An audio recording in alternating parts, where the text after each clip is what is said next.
यदि तुमने आसुरी भाव का त्याग किया और भगवान को प्रसन्न कर लिया तो अब तुम्हें त्रिभुवन में, अखिल ब्रह्मांडों में ऐसी कौन सी वस्तु है, पदवी है, सिद्धि है जो प्राप्त ना हो जाए।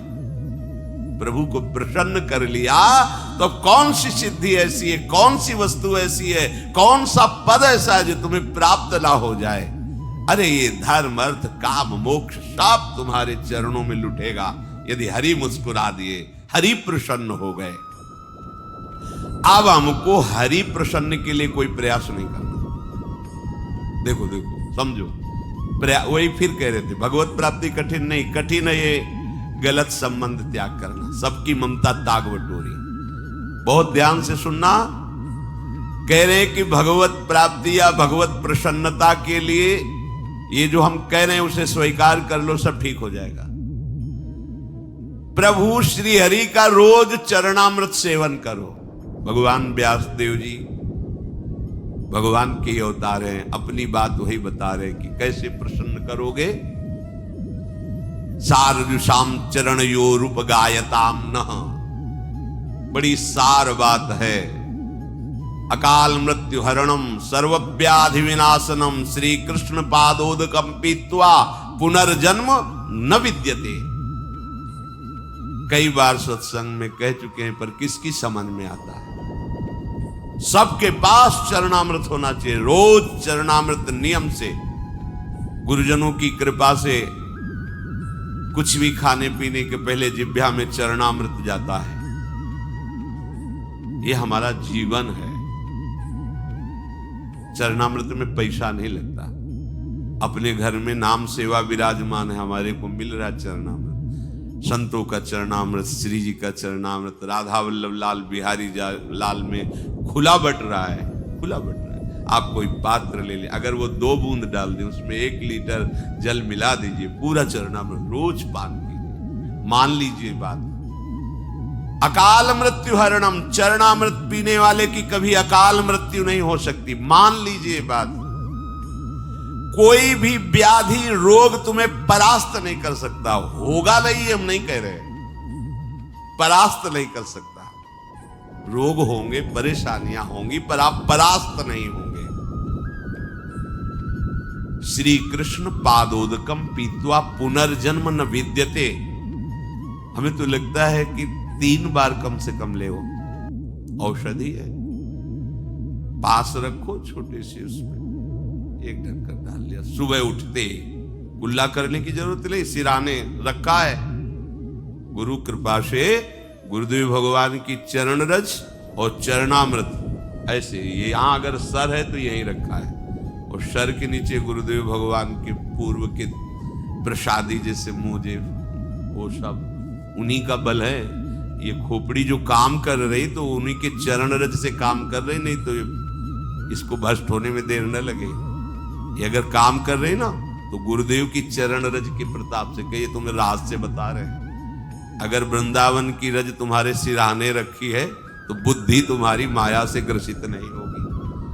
पहले उठो, जे ही आंख खुले तो सबसे पहला कार्य चरणामृत मुख में डालो, फिर जल आदि पी के फिर अपनी दिनचर्या में चलो। दोपहर में फिर शयन 1 ढक्कन चरणामृत, विश्राम। रात्रि में से 3 बार लो, नहीं ले से 1 बार तो लो ही चरणामृत। नियम सब लेते हैं चरणामृत। हाँ, आज से नियम बना लो कि रुपया रखना जेब में भूल जाओ, भले अगर कहीं बाहर जा रहे हो, पर चरणामृत और वृंदावन की रज मत छोड़ना, पास रखना। भगवत प्राप्ति आपकी जेब में है। अगर वृंदावन की रज आपकी जेब में है, चरणामृत आपके पास है, कैसे तुम छोड़ देते हो? कैसे छोड़ देते हो? अरे हमारी जीवन जीवनी है, संजीवनी बूटी है।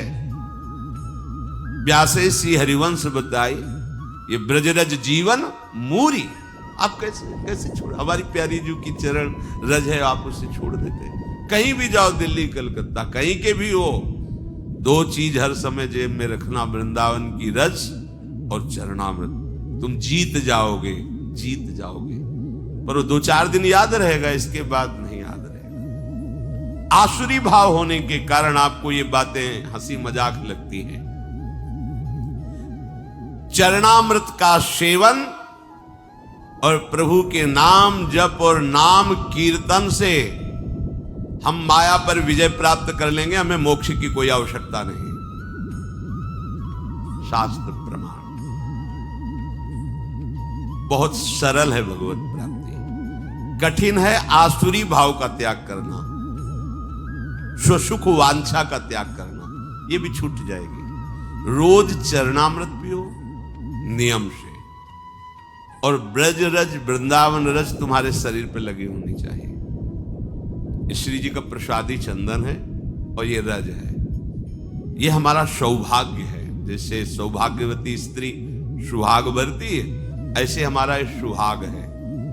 जुगल जोरी सरकार की उपासना का हमें सुहाग लगाए हुए हैं। वृंदावन रजोप सेवी ये हमारी पहचान है। वृंदावन रजोप सेवी, श्री हरिवंश जोरी वृंदावन रजोप सेवी है। इसी का हमारा, ये हमारी दास्ता का चिन्ह है, ये हमारा सुहाग है। और ये लगा है ना, तो इसमें जितना अंदर लिखा है ना वो लिखा ही रहेगा, उसको कोई फर्क नहीं पड़ेगा, इसका प्रभाव पड़ेगा।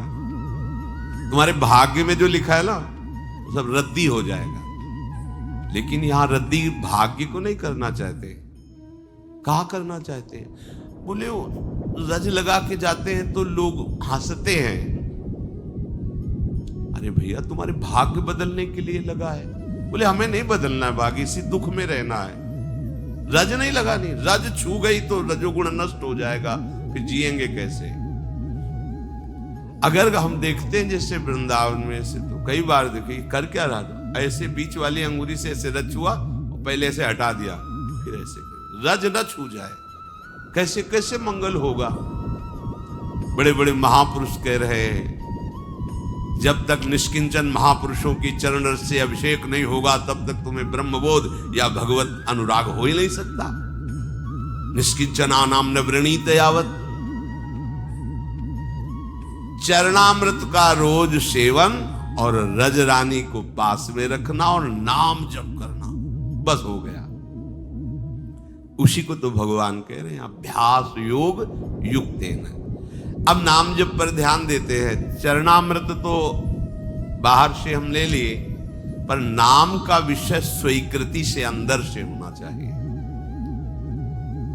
नाम कठिन तब तक लगता है जब तक हमें लोभ जागृत नहीं होता, भगवत प्रेम का, भगवत प्राप्ति का, आनंद का, दिव्यता का। अभी तो हम बहुत पार्थिव विषयों में लगे हैं। कहा हो तुम भाई, कहा हो? कैसे तुम्हें नाम में प्रीति होगी, कैसे धाम में प्रीति होगी, कैसे भगवत प्राप्ति होगी? क्या चाहते हो? यही समझ में नहीं आता कि तुम